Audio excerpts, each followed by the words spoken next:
3 steps to finding your owner-financed buyer. This has been a requested topic that we've gotten from several people, and so I wanted to address that today. And I'm really glad to have Marilu Gonzales in the studio with us today, who is just a extraordinary realtor, has great experience in this type of thing. So when we come back from the break, we're going to jump right into it. Your 3 steps, which are marketing, disclosures, and closings. Each of them have elements to them that you may not have necessarily thought of before. Really looking forward to teaching you guys about this. We'll see you on the other side.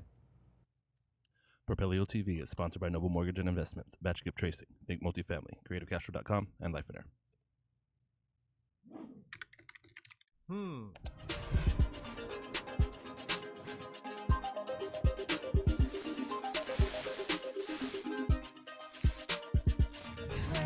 Teach me something.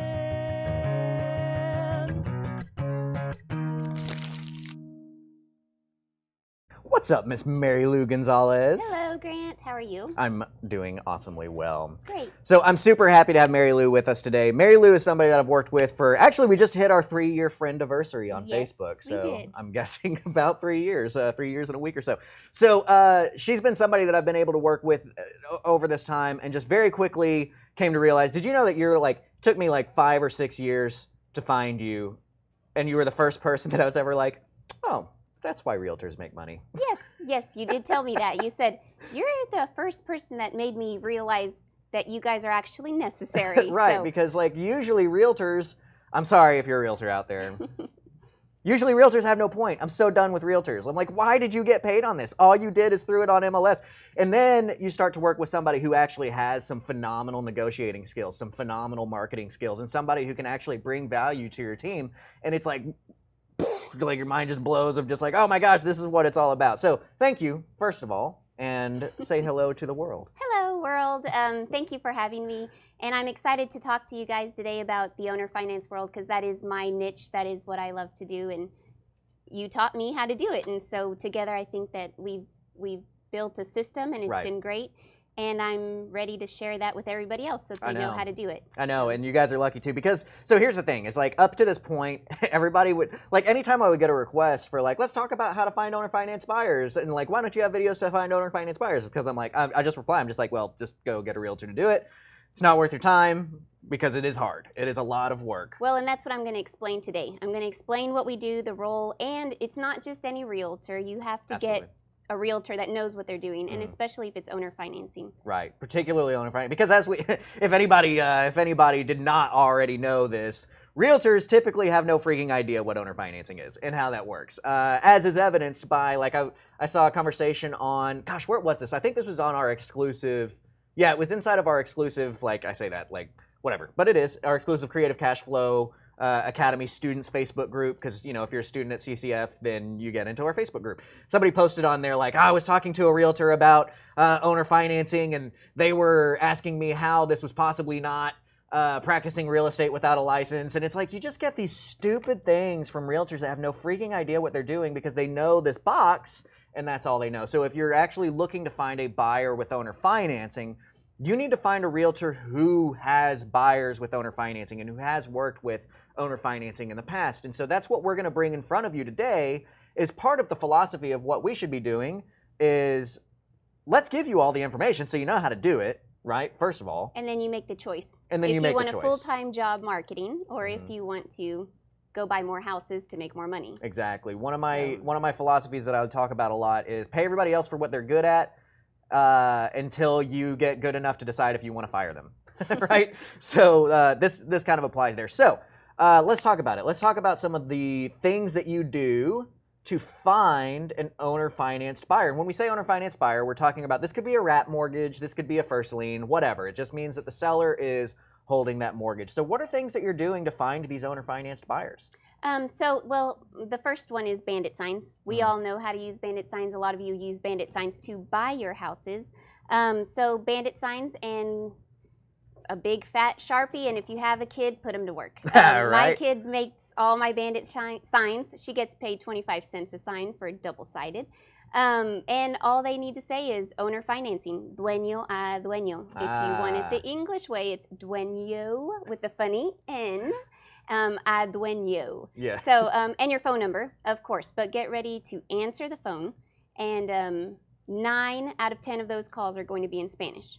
So when you get that call, you have to be ready to talk to them, to love them, to ask them questions, because you need to gain their trust for them to buy the house from you. It's a really big purchase. And I think this is actually a really good opportunity to take that. So, like, first of all, what does dueño a dueño mean? Owner finance. Owner to owner. Owner to owner, right? That's the way that, like, in Spanish, people know of, you know, we have, like, FSBO, right, is an English thing that we would know is like, oh, for sale by owner. Dueño a dueño, they know it means owner financing, owner to owner, right? But so why is that, right? Why is it that the majority of our buyers are going to want to speak Spanish, right? So let's unpack that a little bit, because we need to understand in any marketing context, who's your avatar, right? Do you know what an avatar is? We talked to avatar, that phrase, before. Well, go ahead and explain it. I do know, but you Who's tell me. Who's your buyer? Yeah, basically, right? Like Yeah. when you have in marketing, and this especially comes from digital marketing, right? When you have a marketing campaign going out, you need to create an avatar, which is who's your ideal customer. Who's like the single person that you want to work with, whatever that is. And then you build all your marketing around that person, and then by accident, anybody that's kind of similar to that person will come in, and then the further and further away you get from that person, the less likely you are to convert them, right? So when we do an owner-financed sale, let's talk culturally. Why is it that 95% of my owner-financed sales have been to people who Spanish is their first language? Well, a lot of these people are foreign nationals, or they just, in our culture, we like to put money in our mattress. I have money hidden in my house. Even though I was born here. How much is that? I was born here and grew up here. There's money stashed, because that's just our culture. We want to know that we're safe, and we don't really trust banks. And so if I stash money in my mattress and I go to the bank and ask for a loan, first of all, they're going to ask me for a social security number, and I may not have that. I might just have an ITIN number where I pay taxes. What does ITIN stand for? I don't know.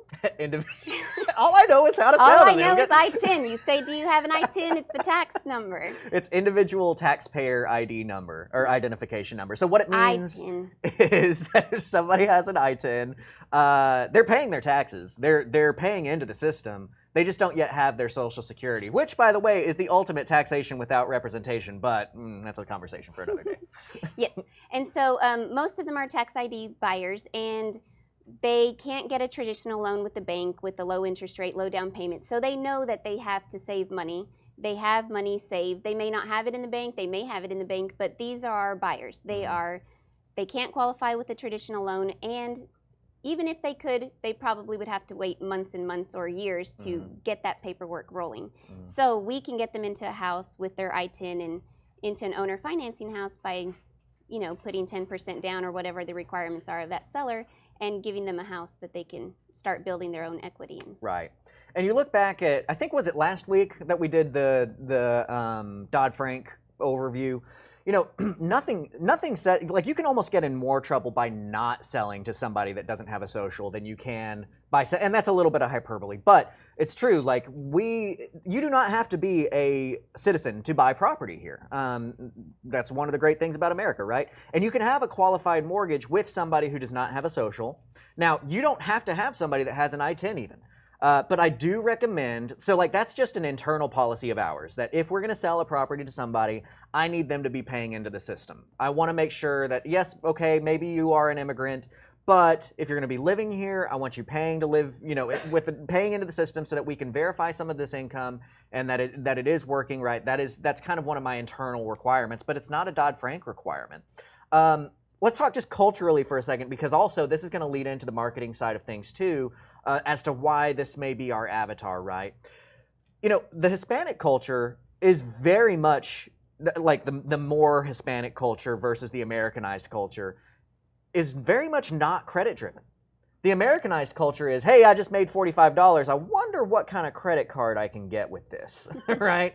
I need to show people my sweet Louis Vuitton watch, or what, I don't even know if Louis Vuitton makes watches, but we're very credit driven. And so we get underwater with credit, and that makes our foreclosure rate much larger in that Americanized culture. Whereas the Hispanic culture is very, it's like the epitome of Dave Ramsey, right? It's cash first. The only thing that they might have a loan on is going to be that house because they paid cash for their car, they paid cash for it's not that they have bad credit, it's that they have no credit a lot of times. A lot of the borrowers that we have just don't have credit. Right. Because they've paid cash for everything. And so the funny thing is you look at how a bank views a borrower and they see somebody without a social, strike one, you're not even going to get through past that point. Strike two is the Hispanic culture is very, and before we get any social justice warriors out there, I'm half Mexican, Marilu Gonzales, okay? I can say Hispanic culture and I can talk about this. My grandmother's maiden name is Torres. So we've got no social, which is strike one. In the Hispanic culture, it is cash first, so you've got no credit, which is strike two. Proof of And funds. it's very much a, oh gosh, I lost entrepreneurial culture, right? It's a lot of folks that own their own business, whether that's landscaping or construction or maid services. Those are the top three of my buyers, like industries, right? But it's entrepreneurship, and those of you watching this video are probably entrepreneurs, and you know how difficult it is as a business owner to get a loan from a mortgage company, right? And so that's why most of our buyers are Hispanic. And they also pull together as a community. They do things, or we do things called tandas, where we all put in money and, you know, you get a big, large sum of money. If I need a down payment, we all put money together and take turns giving each other money for our down payments for our house. So they are great because not every buyer has $15,000 or $20,000 laying around, but in our culture, in our community, we will pull together to get that down payment. So that's why they're our avatar. Right. So going back to the whole like bandit sign thing, you know, when she put her bandit sign out, it said Dueño a Dueño with a phone number on there, right? It's that Spanish-speaking, native Spanish speaker is most common. And if you look at, and you know, and I'm sorry, this may be not politically correct of our conversation, but again, screw it. It's the reality of it. When I look at my foreclosure stats, I've never once foreclosed on one of my Hispanic buyers that put the 10% down and went in, right? Well, we had a call last week and the buyer said, how do I pay the house? And I said, wait a minute, are you the guy that bought the house or who are you? And he was the brother. So the true buyer went to jail. But as a community, as Hispanics, with our life, the way we do things, the family came in to make the payments on the house. That's awesome. And That's so, cool. you know, the risk of foreclosing is a lot less because one, they do put the large down payment, and they're all living in the house together. Right. Very family oriented, right? Looking out for each other. What did you call it? The tantas? Tandas. Well, in English, tandas. I'm over here like freaking Dances with Wolves, like the tonka. Yeah. Okay, so bandit signs. Bandit signs. Get ready for your phone to ring. It is going to ring. They are going to send you text messages. Sometimes I, as a Spanish speaker, can't understand the Spanish that they're speaking. You have to be very fluent to grasp these buyers, and you have to love them. One of my assistants that works with me, she calls it cooking the buyers. You have to cook them. You know, you kind of have to warm them up and help them and get them boiling so that they trust you. And then you pull them in and you sell them a house. Yeah. So it takes a lot of time. It is a skill. That's one strategy. Another strategy that I use is Facebook. We know that Facebook works. You're here. And actually, can I chime in real quick before we go on to the Facebook thing? So Mitch Steven actually created a piece of software that helps out for the bandit sign thing because bandit signs can be so incredibly draining. That's called, I should have thought of this before I interrupted you. It's called something. I'll think about it. What is that called? Anyway, I'll text him in a second. What's the name of this? I need it quick. So anyway, the way that it works is you get a phone number for each of your houses, right? And so you put a specific number to each house, and then on your bandit signs that you lay out there, you might put 15, 20 bandit signs. How many bandit signs do you put per house? I use 6 to 8, but we do it every Friday. Every Friday you put 6 to 8 out? Yeah, they're going to take them. That's a good tip. So it's a number specific to that house, and when they call, it will say, hey, you're calling about 123 Main Street. It's a 4-bed, 3-bath with 1,600 square feet, blah, blah, blah. Give them all the information, give them everything that's going on, the price and all that kind of stuff. And then at the very end of it say, actually, I take that back. Don't you put the address at the very end. At the very end of it, you put the address and say, if you're interested in these stats, drive by the house. If you like the house, my cell phone number is in the front window. You can call me on my cell phone. If you just don't have the time for the volume of calls that it is going to take, that's one way that you can go about doing that to kind of help that situation through to where you're not having to field all of the calls. Now, the downside is you can't cook your buyer. You're going to miss people that would have been qualified buyers for you because of the fact that you're getting them through that recording. So Arthur actually just chimes in, be careful with bandit signs, enforcement's getting strict. He had to pay $1,000 in fines off of the bandit signs. That happens, right, with bandit signs, and that is one of the risks of doing those bandit signs. LiveCom, thank you, Ryan. LiveCom is the name of that software. That's actually one of the benefits to LiveCom is that hopefully, since they have to drive to the house to see who owns it, and they have to listen to the whole message before they get to that address, maybe that can help you through on that situation. But that's just one little life pro tip, quick tip on the bandit sign things. But let's move into Facebook because that is very applicable. Obviously, people are watching us on Facebook, YouTube, all that kind of stuff right now. Yes. So Facebook is great. I don't do Facebook ads. You can call me cheap or resourceful. I prefer the word resourceful. I do Facebook groups. So if we're selling a house in Grand Prairie, I am going to be a Grand Prairie Facebook group stalker, and I'm going to join every single group. Marketplace, you can put stuff on there, but also yard sales, garage sales. But I look for, again, our avatar, as you call it, is the Hispanic community. So I'm joining La Pulga, the Grand Prairie, La Pulguita, Bueno, Bonito y Barato. Those are all different Facebook group names that are very common in our culture, which means, the flea market of Grand Prairie, or nice, good, and cheap. Our culture. And so that's where I will post about the house. I do not post the address.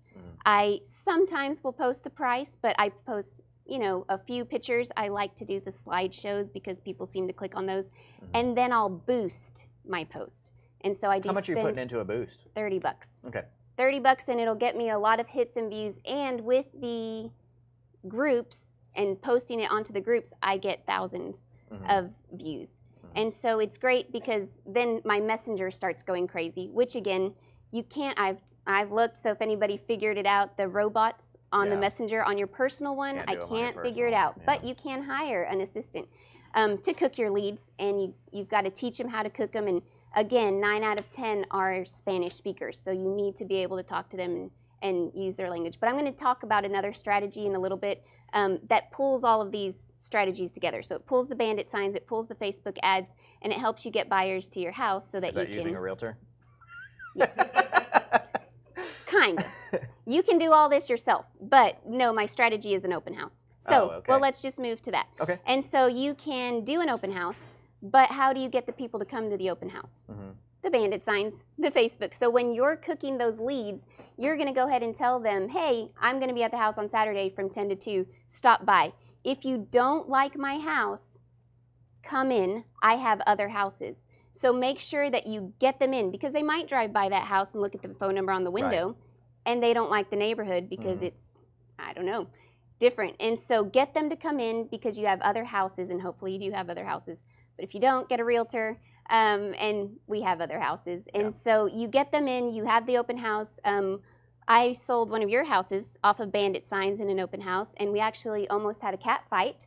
Do you remember? I do. The women started yelling at each other because one was like, I was here first, I called first. Didn't one try to bid like 20 grand over? Like, we she was so pissed. sold it for 20 grand over what we were asking. We were asking 120. Yeah. And they started a bidding war. I stopped the fight. And we sold that house for $140 that weekend. Yeah, because I think I remember that because they got into this bidding fight, and like I remember you were like, I had to stop them and say like, stop bidding each other. Let's talk tomorrow. You know what I mean? Because it's like they were just getting pissy and going, and like we want, when you're getting these buyers, we've got to have qualified people. We don't want people that are just making a decision because they got pissed, right? Like, so you very wisely put a stop to it at a price that was like reasonable, still reasonable and overbid. And we're just like, look, think about it. If you're serious about it, then you get the house, and then that's who bought the house, right? Right. And so, I mean, that was great. That one was from a bandit sign. And so I sent everybody, it was 45 minutes away from my house. I was not going to show every single buyer every time they called.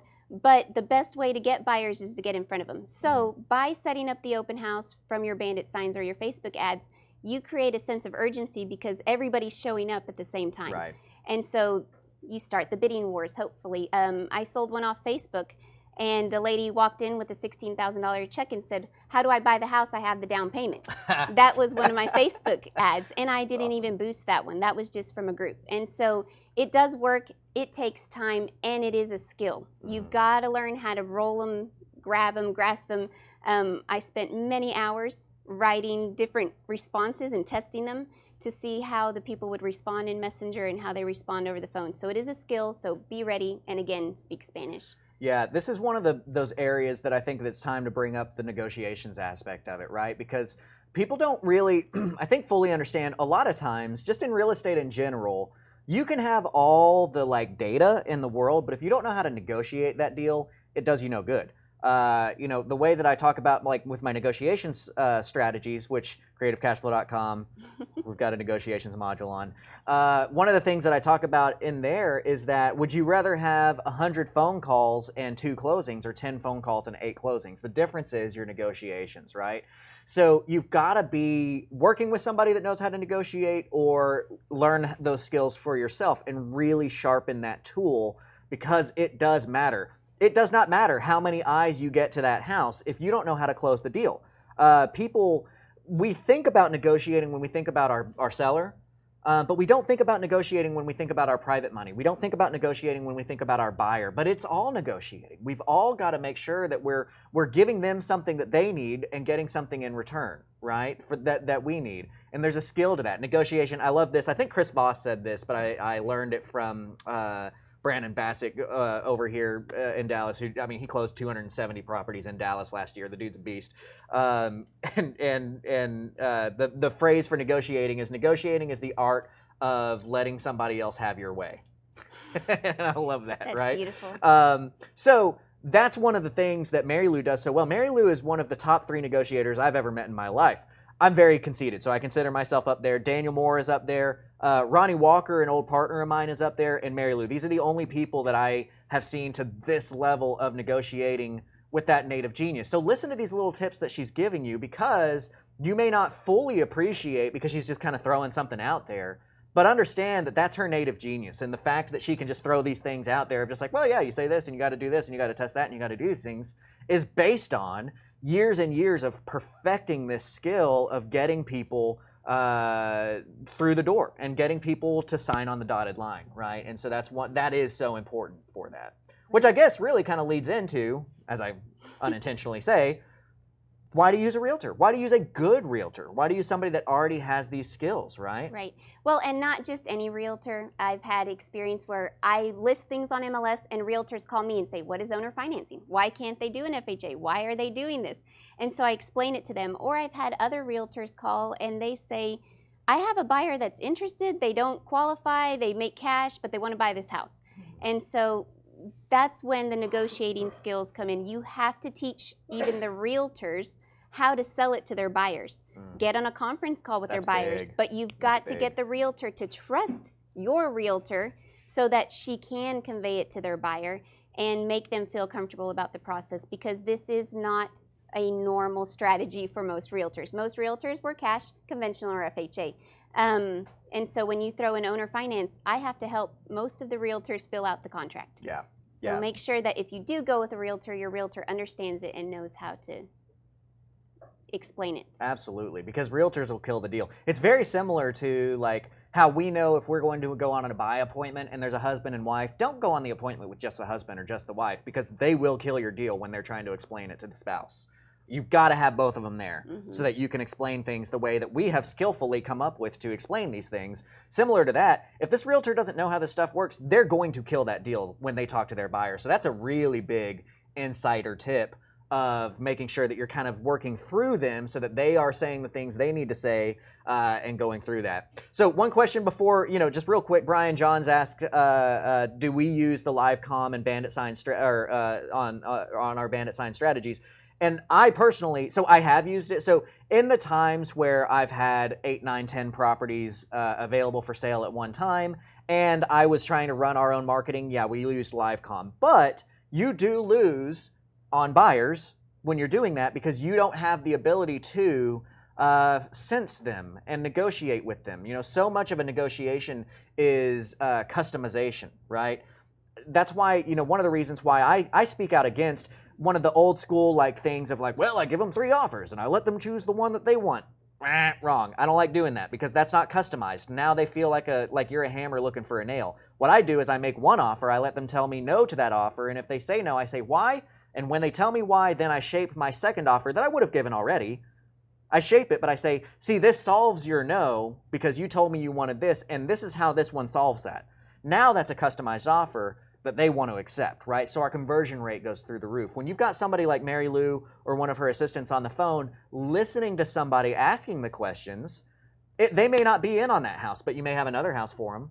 Right. Or you may be able to sense something about how they're asking the questions to know how you can convert them when they might have just hung up the phone otherwise, right? Right. And you save them. You save them for later. You make your buyers lists with their phone number, the area that they're looking for, so that when you get the next house in that area, you reach out to them. You've already built a relationship with them. They remember you. You're the house lady or the house man. And so then even though they may not have one, I've had buyers reach out to me and say, hey, my cousin's looking. Do you have an owner finance house? They just moved here. And I will say that's actually one of the really cool things about LiveComm is that it keeps all of the phone numbers that have called you, and you can mass text anybody that's called that number. So when you do get another property, you can send out a text to everybody that called before and say, hey, I've got another property available. Right, so it's kind of a cool part. But you mentioned something a second ago about the contracting and how it can get lost in the contract and that kind of stuff. And that's what we're going to talk about when we come back from break here. So you've just flowed with the golden nuggets for us this morning. As I have a seizure, I'm you just flowed these golden nuggets for us this morning. I hope you guys are really appreciating all of this great insider information that you're getting from Marilu. We're going to take a break. When we come back, we're going to talk more specifically about the disclosures and contracting process and how we can make sure that people are staying on board through that process. And then we're going to get into the closing side and how important all of that is. So stick around with us and we'll see you on the other side. Propelio.com. What does Propelio offer? Lead generating websites, access to true MLS comps, off-market lead lists, and deal alerts. Get them all today at Propelio.com. You want to buy more houses. Here's Dar and his wife after only 2 weeks of being my mentor student. And here's Brady after paying attention to all our online videos and attending all the live Q&As. You want to buy more houses? 3 steps. Sign up at creativecashflow.com/memberships, watch all the videos, attend the live Q&As, and then send me a photo with you and your sweet, sweet new contracts. creativecashflow.com, helping you buy more houses for one low price of only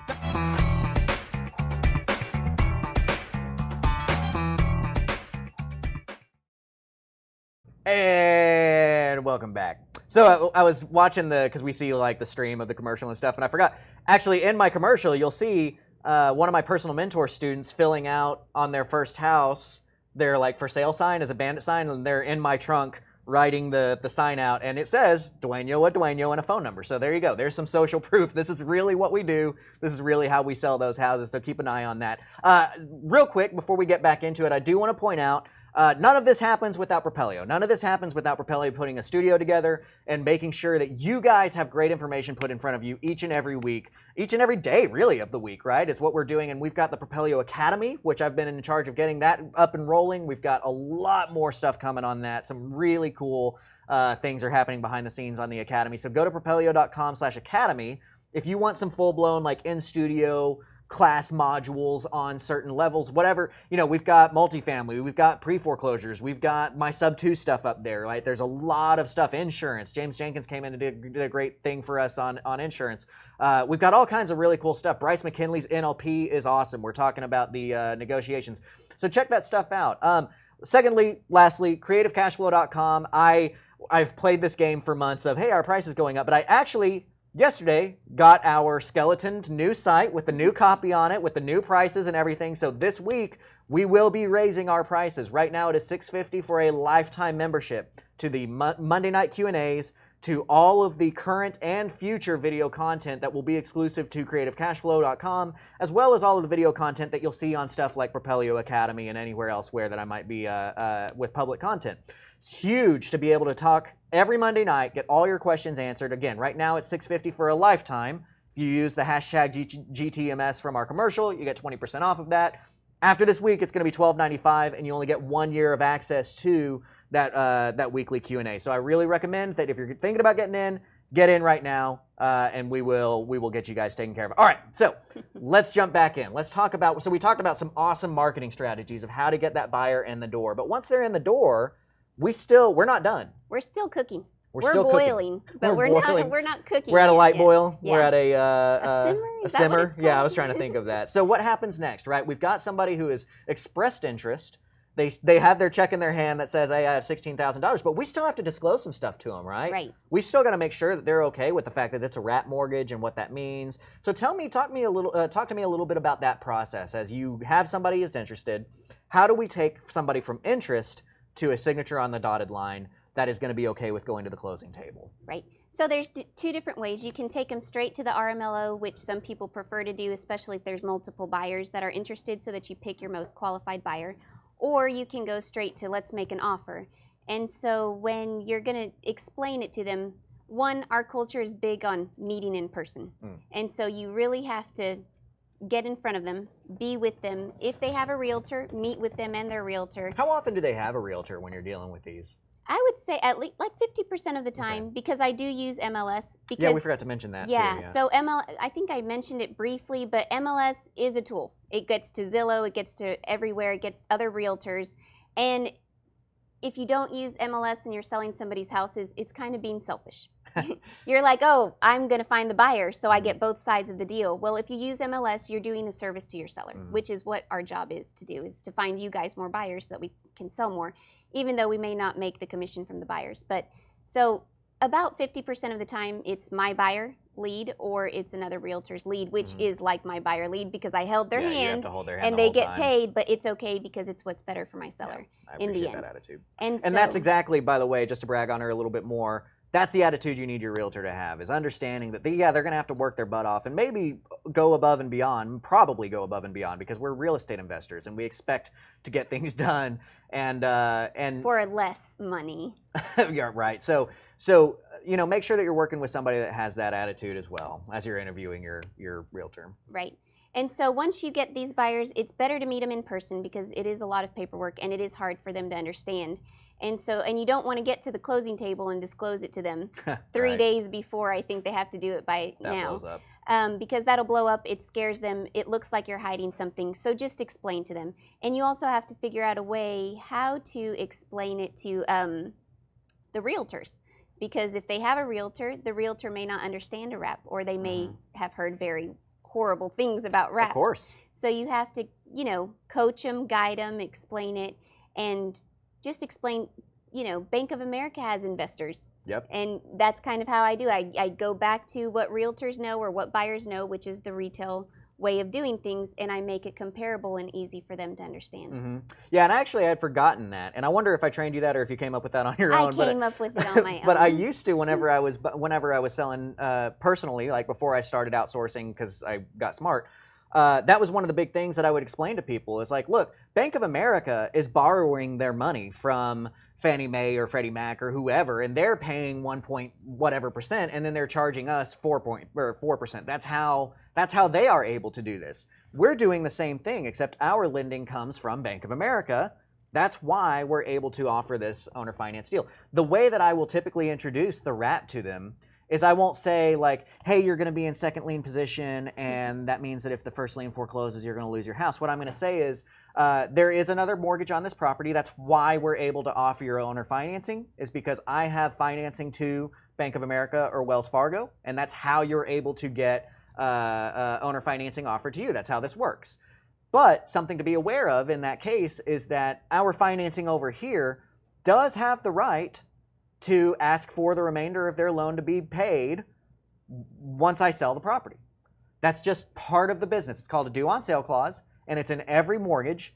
And think about all the owner financing that you've seen out there. Every one of those owner financing, pretty much, and I'll just tell them like in this way, like pretty much, not literally all of them, but enough of them have it in there for me to be confident in saying all of them have it in there. And that's how it's available to happen. So when we sell this house, yes, Bank of America does have the right to ask for the remainder of their loan to be due. If that happens, it'll be all hands on deck. We will all work together and we will do everything that we possibly can to solve that situation. However, you should be aware that myself and my partners, we've seen over 10,000 of these deals go through, and I've only ever had the due on sale clause happen on fewer than 10. Really, I can only think of 4 or 5.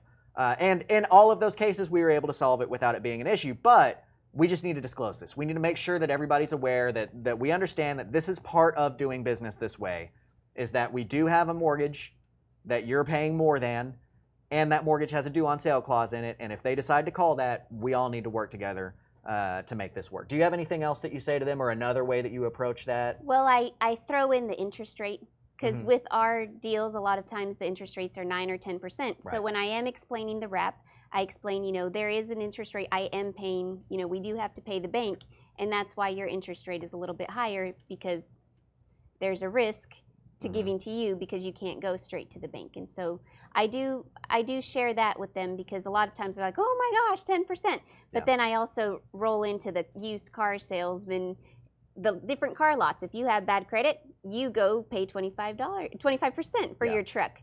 And if you have great credit, you go to Toyota and you get 0% down. And so, I give them those different examples, which again, it takes practice and it's just relating to them something, getting comfortable with them, having them trust you and explain it in a way that they understand it so that it's not scary. And we're creatures of social proof too. So, one of the other items in that realm when we're talking about the finance or the interest rate is, when I'm introducing that interest rate, and again, it's been a while, so, understand that, right? I've outsourced for a long time, but I'll introduce it as, we're charging 9.5% interest rate, which is the going rate for an owner-financed house these days, right? And you just kind of throw it out there that, like, this is what people pay on an owner. It's not just like, are you okay with 9.9? It's like, we're charging 9.9% for a 30-year mortgage, which is the going rate for an owner-financed mortgage these days. And if you get those people to freak out, they're like, well, the bank is only charging 4%. Then I say, oh, okay, can you go get the bank financing then? I'll sell it to you that way. Because they can't. They know they can't. Or you can tell them, work on your credit, get your social, and refinance to get the lower interest rate. Or a lot of times that they're not going to get their social anytime soon.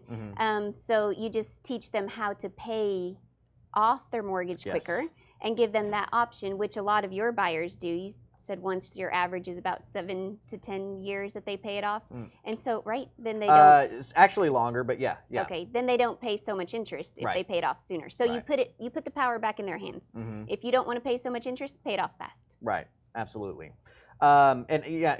Education is huge, both in sellers and buyers, right? Educating them on what's going on and how because that because thing is so important. Because is such a huge trigger in our mind. Stanford did a study back in the early 90s or mid 90s, it doesn't really matter when.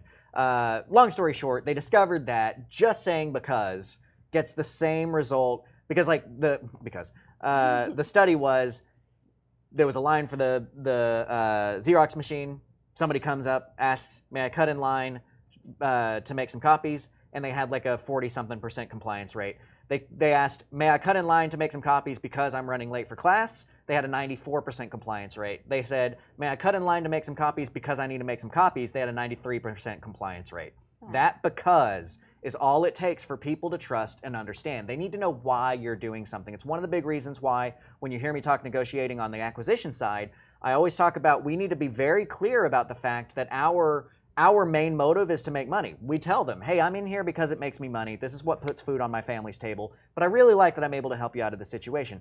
People knowing your why and your because automatically builds this rapport because we're creatures. We're just built by you know, we've got certain things that get responses to certain words always, right? We're just ants. We follow sense, and that's how it works. That's how good negotiating is.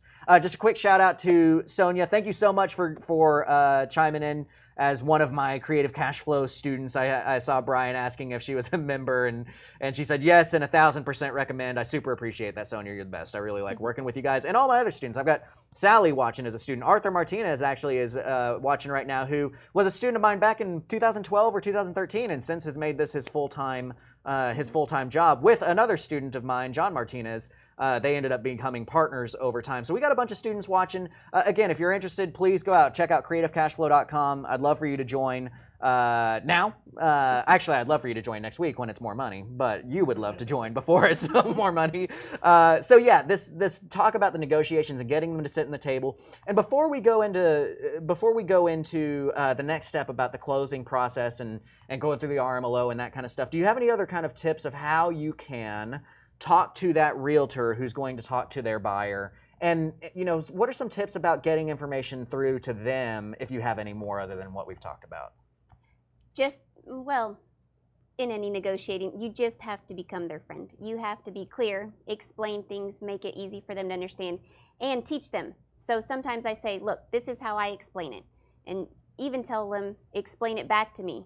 Mm-hmm. Let me help you explain it to your buyer. I love that. Because when they do, then you can correct them, you can guide them, you can tell them, well, don't use this word because that's not really appropriate, but try this one because it's easier for them to understand.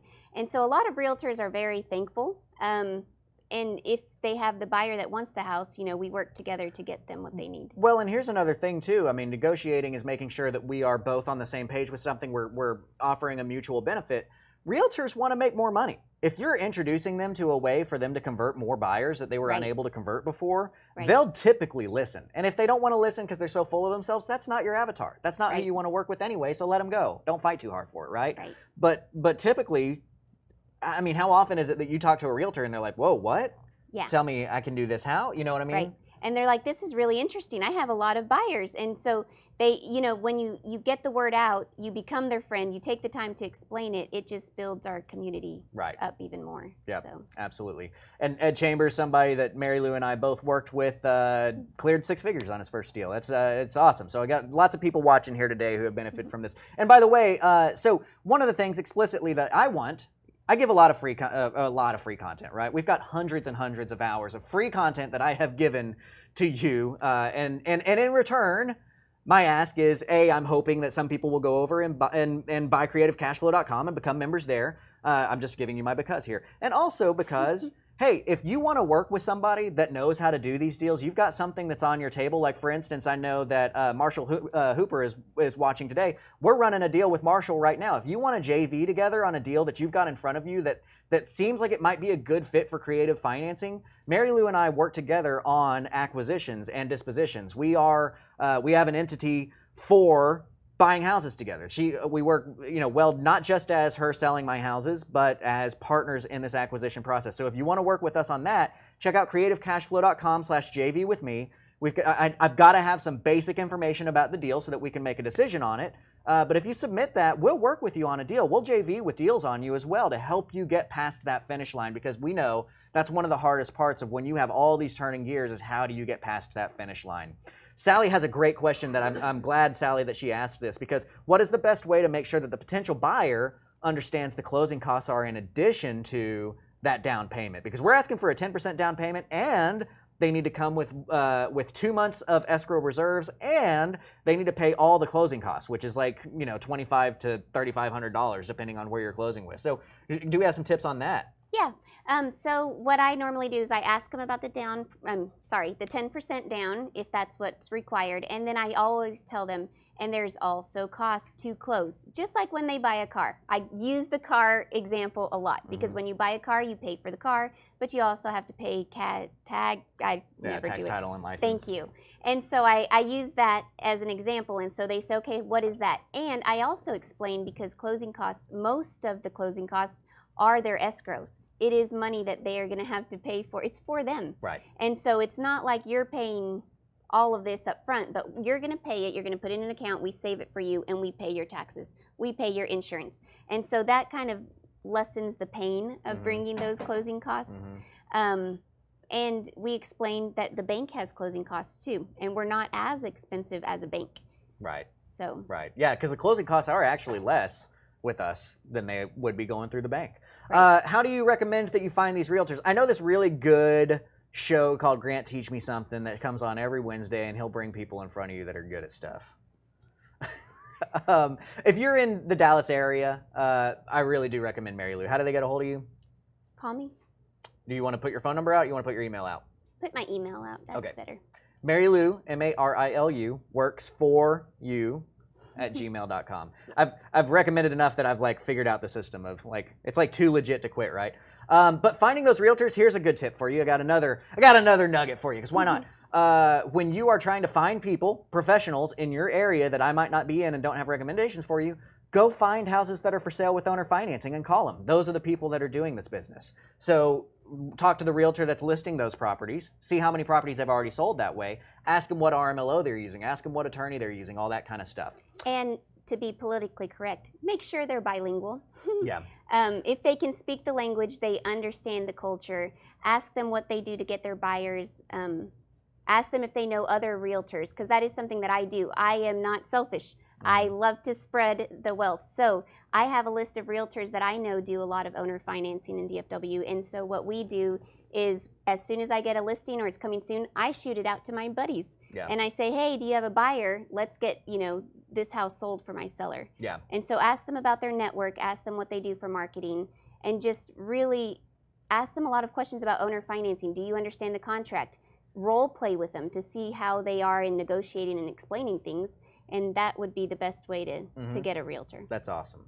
All right, guys, so we're going to take a break. We've given you tons of great content today. When we come back, we are going to finish this up and wrap it all up with you've gotten the eyeballs, you've gotten them sitting down and signing a piece of paper. Now how do you take that to closing, right? That's going to be our step 3, is taking it to closing. So stick around. We'll see you on the other side.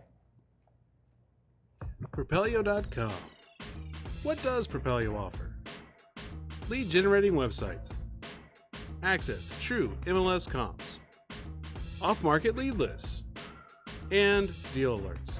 Get them all today at Propelio.com. You want to buy more houses. Here's Dar and his wife after only 2 weeks of being my mentor student. And here's Brady after paying attention to all our online videos and attending all the live Q&As.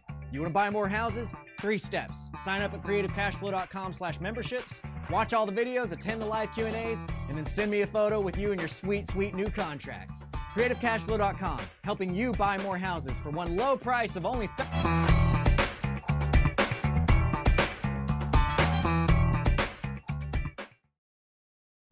All righty then. All right, so let's wrap this all up. Let's bring it home. Let's make money. That's the thing I want to do. I want to make money. So we've gotten the eyeballs in front of us. We've gotten them to sign a document. And then there's going to be some steps to actually going to close, right? Right. A major part of that is sending them to the RMLO, right? Why do we send them to the RMLO?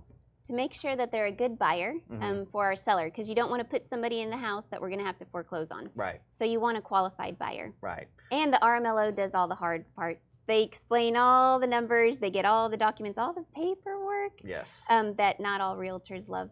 And who pays for that? The buyer. The buyer. And by going through the RMLO, you get all of the Dodd-Frank protections. You're looking for a QM, a qualified mortgage. Watch last week's episode on Dodd-Frank. I think it was last week. I don't know. Recently, we did one on Dodd-Frank. So watch that if you want to know more about why the Dodd-Frank stuff matters. So I've got some quick tips for you on how you can stay compliant. Like, for instance, you don't do a balloon with your buyer, but you can do an adjustable rate if you need to light a fire under their rear, right? There's little tips like that in last week's video. But the RMLO is going to collect all their paperwork. And guess what, guys? It's okay if they get paid in cash. It's okay if they don't have a bank account. It's okay. All these things, there are alternative ways to verify their income that is still compliant with Dodd-Frank standards. And I can say that with authority because until recently when I let my license lapse, because I outsource this now and, anyway, I founded Texas Pride Lending, which we became the largest RMLO service in the nation for owner-financed originations. I sold that company, but I've read Dodd-Frank. I've done these originations. I understand what it takes to get that stuff done the right way, right? So the RMLO gets paid for by the buyer. That gives you, the lender, all the protections you need to where if you get sued in court by the buyer saying, hey, this is America, I can't pay my bill, that means it's somebody else's fault, therefore it's my lender's fault, you get the protections that you need. And then also having a great closing attorney. And you've got 2 or 3 attorneys that you work with consistently, right? Yeah. I really like Derek Hauser because he's, well, at Secured Title, he has the RMLO there also.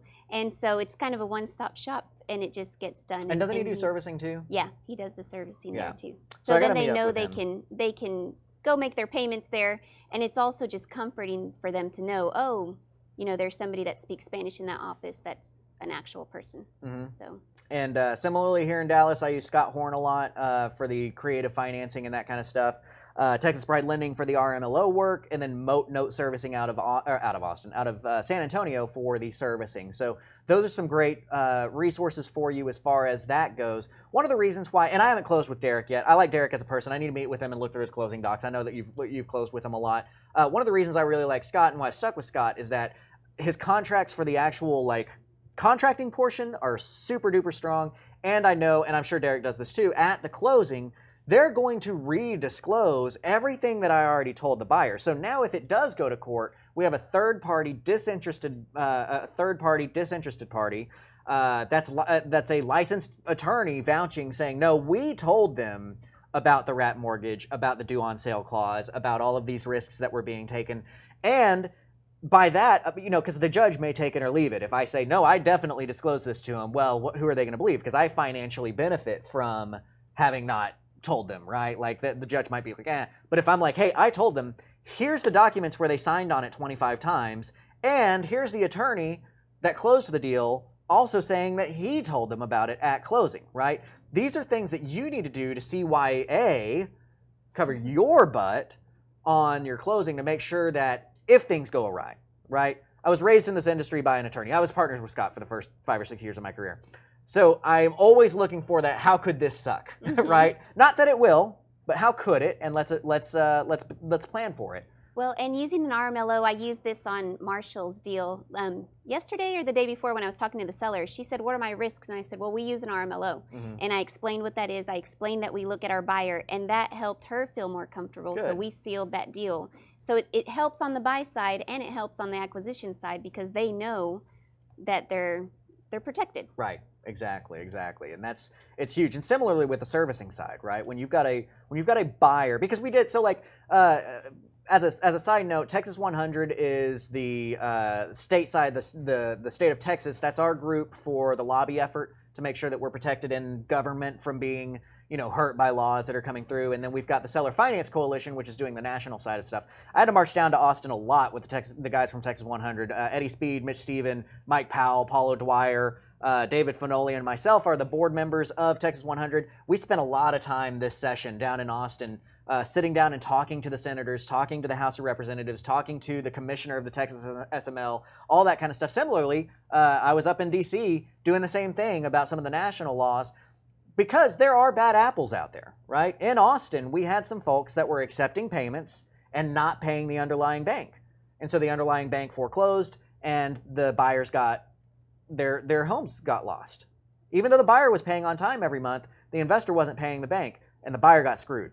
So one of the things that you can do, because people are inherently mistrusting, I don't know, they don't trust you, is use that note servicer, because the note servicer is a third party bonded and registered company that is not interested in your money. The buyer pays the third party servicer, the servicer pays the bank, and then the servicer pays you your cash flow. Guess what? Who pays for the servicer fee? The buyer. The buyer. And that really helps the buyer stay comforted in this wraparound scenario too of, look, you're not just paying this guy who's going to run with your money. You're paying a servicer who's going to make sure that, like when you're talking about the due on sale clause, that's one way to discuss the protections that they have. And the seller. And the seller, right. So that's actually what reminded me. And then I didn't even talk about it. Another way, we're not talking about acquisitions, but another way to get your sellers to feel comfortable is by telling them when we do find that buyer, we qualify them with an RMLO and they pay a servicing fee to make sure that the payment keeps getting paid. Right, exactly. So those are some really good tips on protection of get the eyeballs in, get them signed, and get them comfortable, right? You've got to provide proper professionals around this situation because, here's one of the big things is I recommend, don't try to do this stuff internally, any of it, until you've done 40, 50 properties.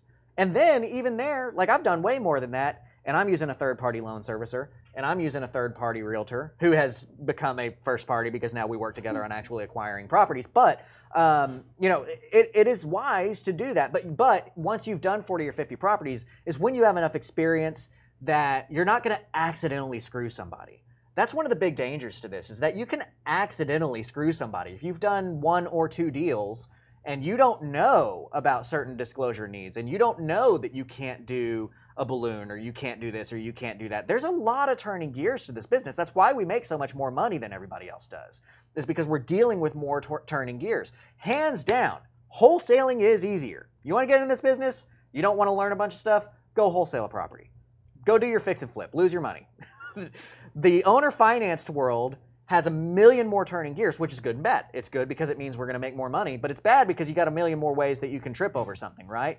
So work with other people. That's how I got into the business, is I worked with Scott, and I closed my first 100 or so properties as a partnership with him, right? And again, I'll give my own selfish shout out of if you want help with that, like Marshall came to us to JV on that deal, creativecashflow.com/JV with me, you will work with me and Marilu directly on closing that deal with you. Right now, we're only in DFW, but within this next 6 months, we will be fully national. I just want to make sure that everything's going right here in DFW with these partnerships before we start pushing national on that. But keep those things in mind. You need to have other professionals. Your attorney, your RMLO, and your realtor all matter massively as to how protected your buyer, how comfortable your buyer is going to feel, and how protected and how comfortable you are going to feel.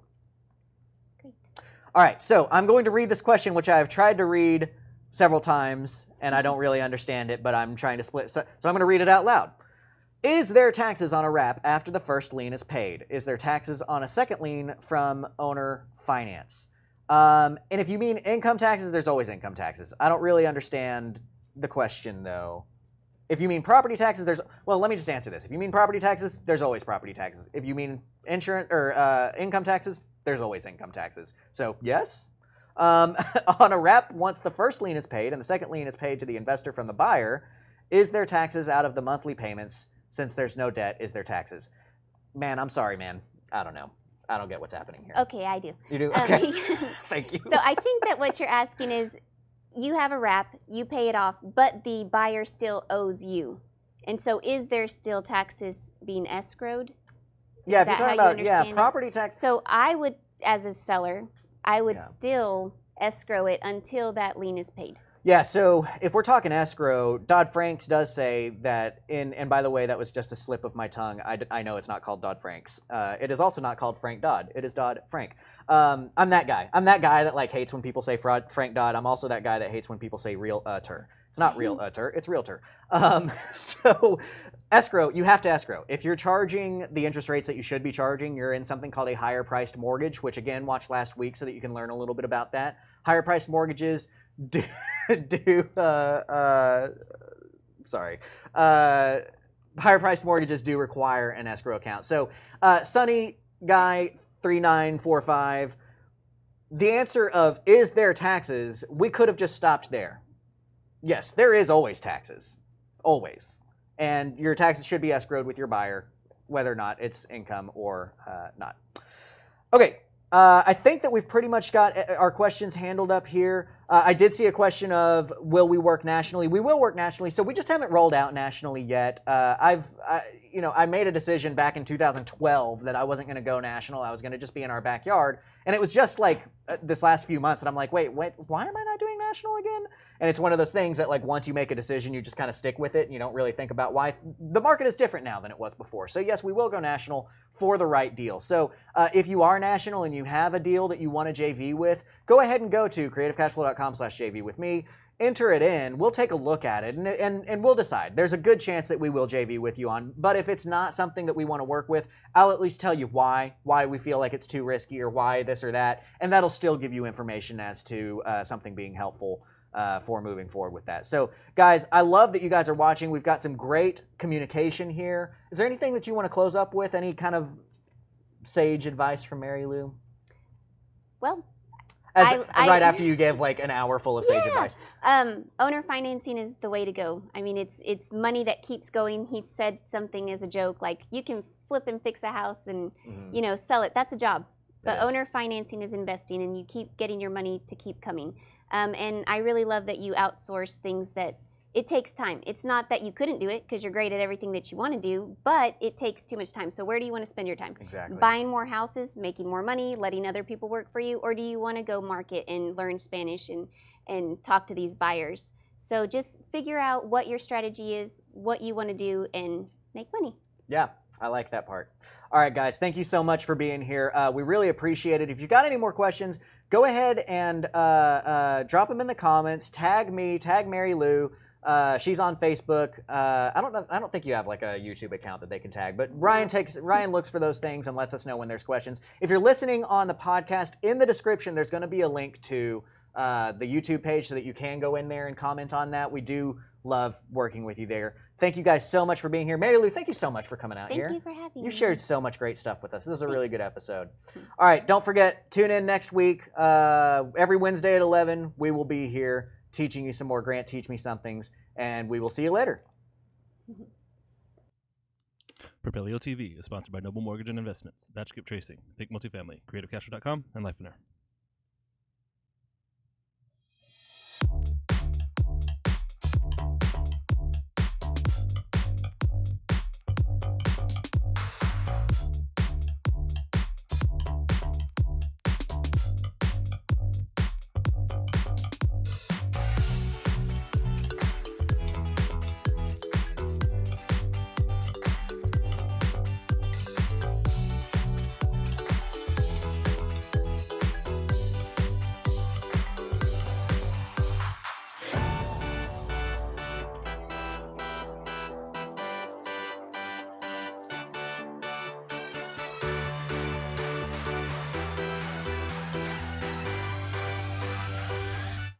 Thank you, everybody, for showing up to the Propelio event. We had a great time. It's huge, as always. We love everybody that came. If this is your first event, you know, jump on Facebook, jump on YouTube. Let us hear it. Let us know what your thoughts are. We love feedback. Anytime we could do something better, we want to do that. If this is your second event, your third event, your 10th event, let us hear that too. We're trying to create a community here where everybody comes together. So thank you so much for being here, and we'll see you at the next one.